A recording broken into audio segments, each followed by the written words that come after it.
कि हमारा नाम बीपीएल में हो, हमको एक इंदिरा आवास मिले, इसके लिए सैकड़ों बार जो हल्का कर्मचारी के घर के चक्कर काटे हों, उसके ऑफिस के चक्कर काटे हों, मुखिया के घर के, मुखिया के ऑफिस के चक्कर काटे हों गाँव में, उस माँ को जब ये पता चलेगा कि अब मेरा बेटा कलेक्टर बन गया, तो वो खुशी शब्दों में बयां नहीं की जा सकती।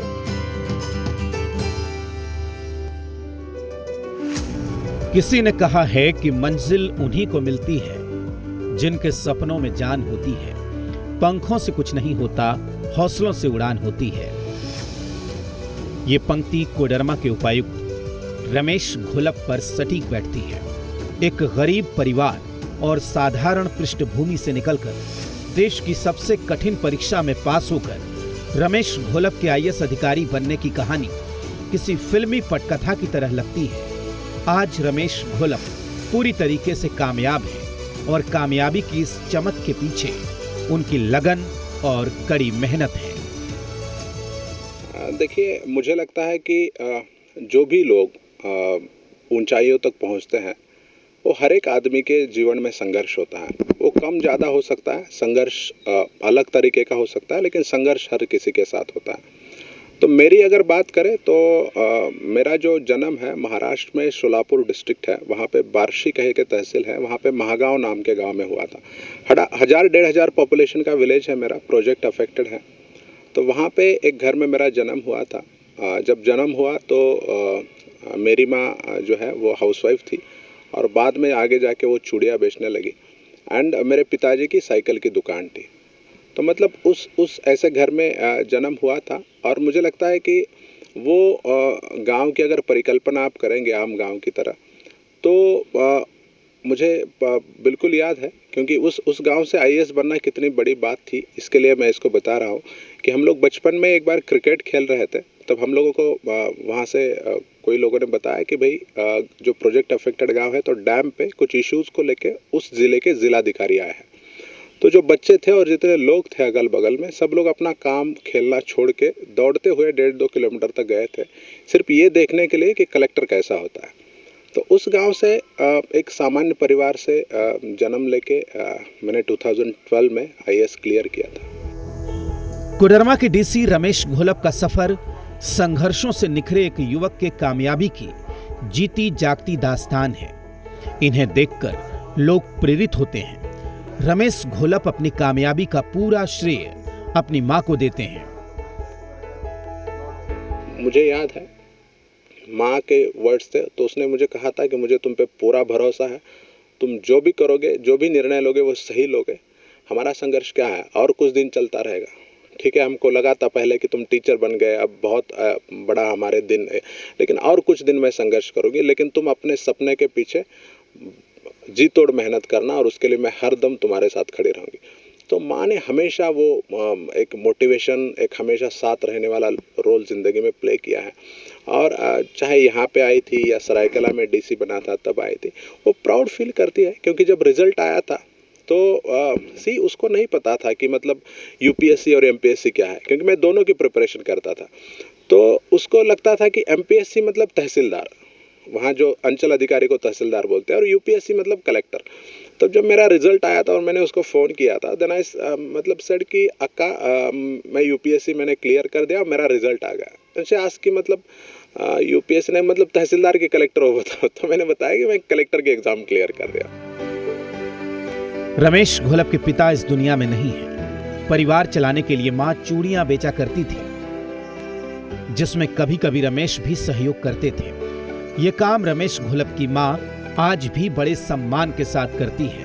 उनकी आंखों में बेटे की बड़ी कामयाबी का गर्व भी दिखता है और गरीबों के लिए कुछ कर पाने का उत्साह भी।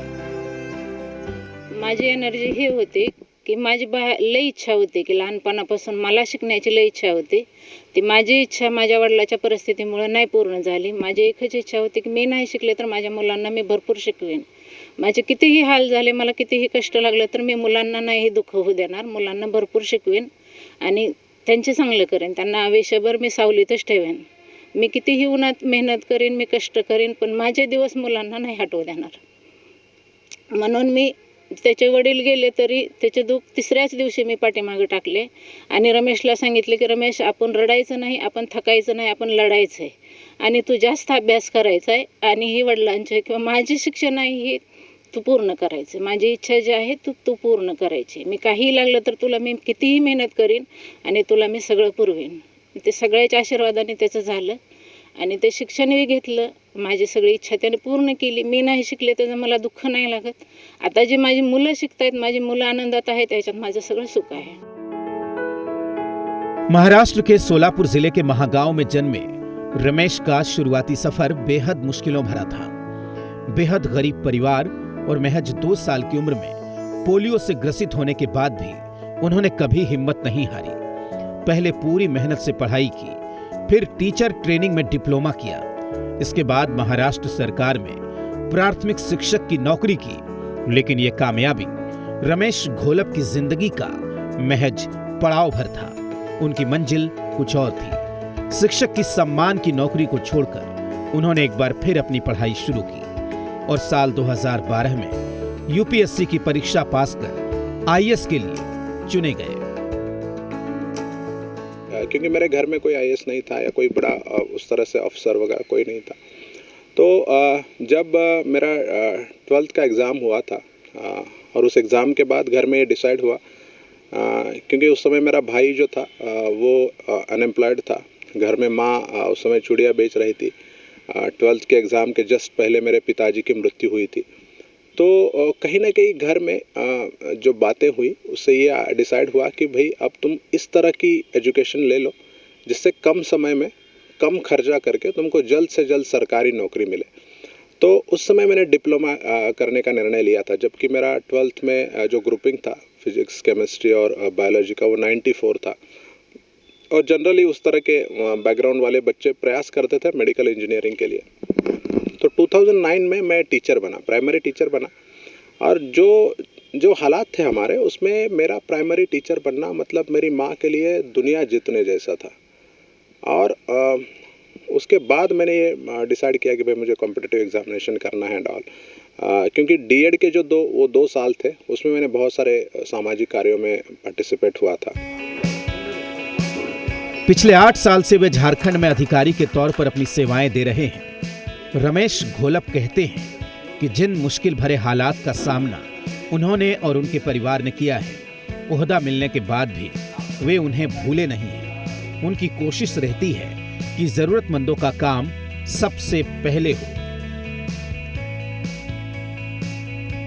गांव में जब पीडीएस डीलर की अगर हम बात करें तो गांव में उस टाइम बिजली की काफ़ी इश्यूज रहते थे. तो जो पढ़ाई करने के लिए हमारे यहाँ वो छोटा लालटेन होता था जिसको चिमनी बोलते थे मराठी में हम लोग.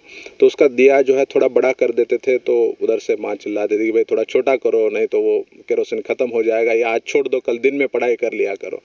क्योंकि दुकानदार जो है वो बोला है कि भाई इस मंथ में कम आया है या नहीं आया है. तो वो जो माल नहीं आया है या कम आया है उसका मतलब क्या होता था आज मैं समझता हूँ क्या है. और मतलब खुद अपने पढ़ाई के टाइम पे जो मैंने जो अभाव देखा है कि मुझे लगता था मेरे पास भी ये होना चाहिए वो होना चाहिए, वो नहीं रहता था कभी.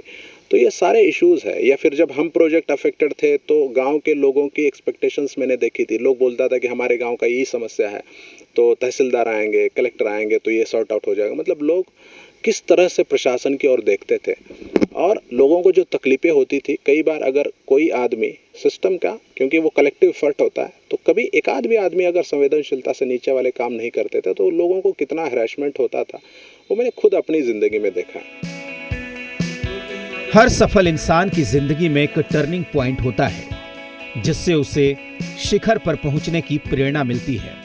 यही सवाल जब हमने रमेश घोलप से किया तो वो अपनी जिंदगी का दिलचस्प किस्सा साझा करने लगे.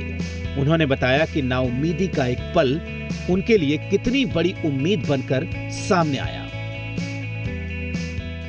जो मेरा टर्निंग पॉइंट है 2010 में, क्योंकि 2009 के सितंबर में मैं पुणे गया था, पहला अटेम्प्ट दिया मई 2010 में और उसमें मैं फेल कर गया. और उसके बाद गांव में चुनाव लगे थे. उस चुनाव में माँ को टिकट मिला था, मुखिया का चुनाव था बेसिकली. तो हम लोगों ने सोशल जो संगठनाएं थी उस पर काम करते हुए, नेहरू युवा केंद्र में मैं था, उसका अध्यक्ष था गांव का। देन बाकी भी इश्यूज़ को हम लोग रेस करते थे। तो हमको लगता था कि हम लोगों ने अच्छा काम किया है गांव में भी, या हम लोगों का प्रयास अच्छा है, उस प्रयास को जनता या वहाँ के लोग अप्रिशिएट करेंगे। तो मुझे आज भी वो दिन याद है, 23 अक्टूबर 2010, जिसको मैं मेरे ज़िंदगी का टर्निंग पॉइंट बोलता हूँ। तो उस दिन बेसिकली रिज़ल्ट आने वाला था पंचायत के इलेक्शन का, और उसमें हम लोग पूरी तैयारी के साथ, गाजे वाजे के साथ, मतलब बैंड वगैरह लेके गए थे, रैली निकालेंगे। और उस दिन रिज़ल्ट आया और हम लोगों के जो 7 सीट थे, इंक्लूडिंग मेरी माँ, तो वो सातों के सातों हार गए। तो उसके बाद मैं गांव में आया, क्योंकि देखिए होता क्या है, आदमी के ज़िंदगी का टर्निंग पॉइंट वो होता है, या आदमी कुछ बड़ा करने का सपना कब देखता है। तो मुझे लगता है मेरा वो 2010 का साल था, जिसको हम लोग जनरली लाइफ में बैड पैच भी बोलते हैं, कि मेरा सबसे ज़्यादा मैंने ज़िंदगी में जिस एग्ज़ाम के लिए पढ़ाई की उसमें मैं यूपीएससी की प्रीलिम्स में फ़ेल कर गया। देन सेकंड थिंग, जब मैं पुणे में रहता था तो उस फेल होने के एक आध महीने के बाद घर से पैसे आते थे, 3-3.5 हज़ार रुपये लगते थे, तो वो आना बंद हुआ, तो मुझे पुणे छोड़ना पड़ा। तो मुझे ऐसा लग रहा था कि कहीं ना कहीं मैं अपने सपने से दूर जा रहा हूँ। और एक तरफ से जब मैं फेल हुआ था तो हमको कहीं ना कहीं अंदर से भी ये था कि जो लोगों की एक्सपेक्टेशंस थी, दोस्तों की, परिवार के लोगों की, तो उसको मैं पूरा नहीं कर पाया। तो निराशा थी, और उस निराशा में ही पुणे छोड़ा था। और उसके बाद ये गांव के चुनाव में भी मैं माँ हार गई थी।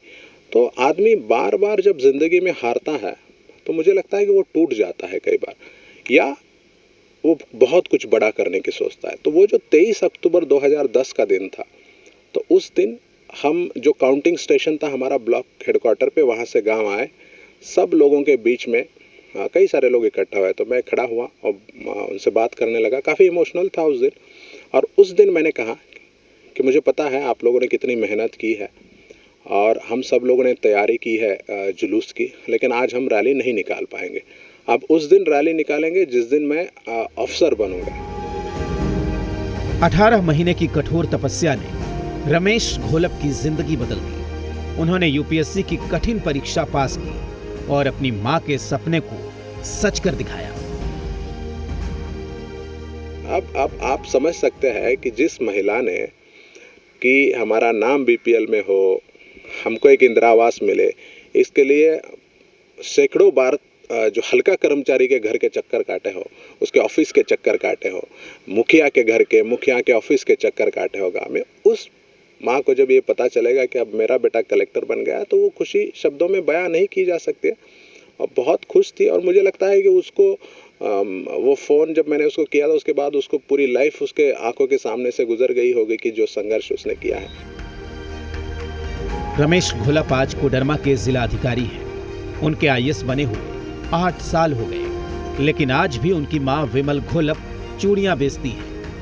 विमल घोलप का मानना है कि वे संघर्षों के दिनों को जिंदा रखना चाहती हैं। 8 वर्ष झाले त्याला ताई असून, तरी पण मी अजून बांगड्या भरते. मग पहिले जे भरत होते ते पैशामुळं, मला गरज होते त्याच्यामुळे मी भरत होते. आता पैशामुळं नाही आहे, ज्याच्यातून मी मोठी झाली आणि माझ्या मुलांना मी मोठं केलं आहे, त्याच्यामुळं मी माझे जोवर हातपाय चालते तोवर मी बांगड्याच भरणार. आता रमेश सोबत असले तरी मला लय चांगलं वाटतंय. आणि गावाकडे गेले तरी मी पहिले जे गावागाव फिरून बांगड्या भरत होते, पण आता जर घरी कोण येते त्याला मी भरतेच. माझे जोपर्यंत हातपाय चालते तोवर मी बांगड्या भरणार. पैशामुळं नाही. आता आम्ही मराठीत असं म्हणतो की ती माझी लक्ष्मी आहे, आणि त्याच्यातून मी वर आली किंवा माझ्या मुलांना एवढं मोठं केलं, तर मी माझ्या जेव्हा हातपाय चालते तोवर मी ते सोडू नाही शकत, मी तोवर करणार. विमल घोलप अपने बेटे रमेश को रमू बुलाती हैं। जब घर के हालात बेहद खराब थे तो खर्च चलाने के लिए वो फेरी लगाकर चूड़ियां बेचती थी। उनका पोलियो से ग्रसित बेटा रमेश यानी कि रमू उनकी मदद करता था। वो रमू की शक्ति थी और रमू उनकी। मी लय खुश होती, थोडी दुःखीही होती त्याच्या वडिलांमुळं, परंतु मी ते सगळं दुःख विसरून बहुत खुशी झाले होते. सगळे लोक जेव्हा मिळले, सगळे एकत्र आले त्यावेळेस मला वाटलं की आपण आता पूर्ण जिंकलं. वडील गेल्याचं लय दुःख होतं, परंतु मुलगा पहिल्या वेळेस IAS झाला आणि त्याची मिरवणूक गावात आल्यानंतर मी लय खुश झाले होते की मला वाटलं आपलं आत्तापर्यंत जे सगळं हाल होतं ते सगळं दूर झाले आणि आता ह्याच्यापेक्षा मला जास्त अपेक्षा काय नव्हती. आणि आता 8 वर्ष झालं मुलाबरोबर जे मी फिरते आणि जे त्याचं बघते ते त्याच्यामुळं मला लय आनंद होतो. कोई भी आदमी हो, उनको उसका गांव, उसका घर, उसके परिवार के लोग, उसके दोस्त जिनके साथ वो बचपन से बड़ा हुआ है, वो चीज़ें काफ़ी क्लोज टू हार्ट होती है. मतलब उससे दूर जाना, कि जैसे आज भी मैं 8 साल से झारखंड में हूँ, लेकिन जब भी मुझे मौका मिलता है तो मैं जाता हूँ, वहाँ उनके बीच में रहता हूँ. और उनका जो मुझे रमू बोलते थे उस टाइम पे, तो आज भी मैं उनके लिए वही हूँ. जो मेरे ज़िंदगी में मैं हमेशा मानता हूँ मेरे सबसे बड़ी अगर कोई प्रेरणा रही है तो वो मेरी माँ रही है. क्योंकि जिस तरह से उसने अपने आप का लाइफ फेस किया है, जिस अप्रोच से, जिस एटीट्यूड से, और जिस तरह से हम लोगों को पढ़ाया है, वो अपने आप में एक जीता जागता मेरे लिए उदाहरण है कि, और उसी को मैं अपनाता हूँ. क्योंकि जिस पॉजिटिविटी से उसने अब तक जिया है वो मुझे काफ़ी मोटिवेट कि मेरे सामने है, अब इसका सोल्यूशन क्या है. तो हमेशा उसने आगे बढ़ने की सोची है कि जो प्रॉब्लम्स है उसको फेस करो और आगे बढ़ो. उसके कोई भी डर के या उससे मुंह मोड़ के वापस जाना, that is not the solution. तो उस एंगल से उसने जिया. और मतलब हमको याद है कि जब मेरे पिताजी की मृत्यु हो गई थी 2005 में, तो उस समय 1 महीने पे मेरे एग्ज़ाम थे, फाइनल के एग्ज़ाम. और मेरे पिताजी के डेथ के तीसरे दिन उसने मुझे ज़बरदस्ती एग्ज़ाम के लिए भेज दिया था. क्योंकि उस टाइम पे हमारे यहाँ पे एक एग्ज़ाम्स होती है, फाइनल एग्ज़ाम के पहले कॉलेज कंडक्ट कराता है, तो वो एग्ज़ाम चल रही थी. और उस टाइम उसने मुझे कहा था कि देखो, तुम हमेशा कहते थे कि मेरा जब 12th का रिज़ल्ट आएगा तो मैं पिताजी को दादा बोलता था, तो कि दादा और अक्का को अभिमान होगा. तो तेरा जब रिज़ल्ट आएगा तो जहाँ भी होगे उनको अभिमान लगना चाहिए, तेरे पे प्राउड फील होना चाहिए. तो तुम जाओ. देखो, मैंने इतने सालों से संघर्ष किया है, मैं आगे भी करती रहूँगी. बट मेरी ज़िंदगी का एक ही सपना है कि मतलब इस सब को चेंज होना है तो तुमको कुछ ना कुछ करना होगा, तुमको पढ़ाई करना होगा. माँ किसी कभी न हारने की हिम्मत और संघर्ष करते रहने के जज्बे ने ही रमेश घोलप को इस मुकाम पर बिठाया है. और इन सब के पीछे है रमेश की कड़ी मेहनत. कहते भी हैं कि सफलता का कोई शॉर्टकट नहीं होता. रमेश उन लोगों में से हैं जिन्होंने IAS में आने का फैसला अपने करियर को संवारने के लिए नहीं, बल्कि समाज को बदलने के लिए किया था. और ये जुनून IAS अधिकारी बनने के इतने सालों बाद भी रमेश घोलप की आंखों में पढ़ा जा सकता है. पॉलिटिक्स में मैंने नज़दीक से देखा, लोगों के इश्यूज़ देखे, तो हमको लगा कि भाई अगर लोगों के इश्यूज़ को अगर अच्छे तरीके से सॉर्ट आउट करना है, कुछ अपने तरफ से करना है, तो आइदर पॉलिटिक्स में जाओ या फिर एडमिनिस्ट्रेशन में जाओ. मैं ये नहीं कह रहा हूँ कि सिर्फ वही सच है, लेकिन उस समय मुझे वो लगा था, तो उस तरह से मैंने डिसाइड किया था कि हम एडमिनिस्ट्रेशन में जाएंगे. IAS रमेश घोलप की कहानी एक सामान्य परिवार के युवक के सपनों के सच होने की मुकम्मल दास्तान है. एक रमेश की कामयाबी लाखों संसाधनहीन युवाओं की आंखों में पल रहे सपनों के सच होने की उम्मीद है. जिंदगी के सफर में वो इंसान कभी मात नहीं खा सकता जिसे बुरे हालातों ने जीना सिखाया है. चाहे सफर अपने मुकाम को हासिल करने का हो या फिर कोरोना के खिलाफ जंग जीतने का, वो सब कर दिखाया है कोडरमा उपायुक्त रमेश घोलप ने. गजेंद्र, जी मीडिया, कोडरमा. कि जिस महिला ने कि हमारा नाम BPL में हो, हमको एक इंदिरा आवास मिले, इसके लिए सैकड़ों बार जो हल्का कर्मचारी के घर के चक्कर काटे हों, उसके ऑफिस के चक्कर काटे हों, मुखिया के ऑफिस के चक्कर काटे हों गाँव में, उस माँ को जब ये पता चलेगा कि अब मेरा बेटा कलेक्टर बन गया, तो वो खुशी शब्दों में बयां नहीं की जा सकती.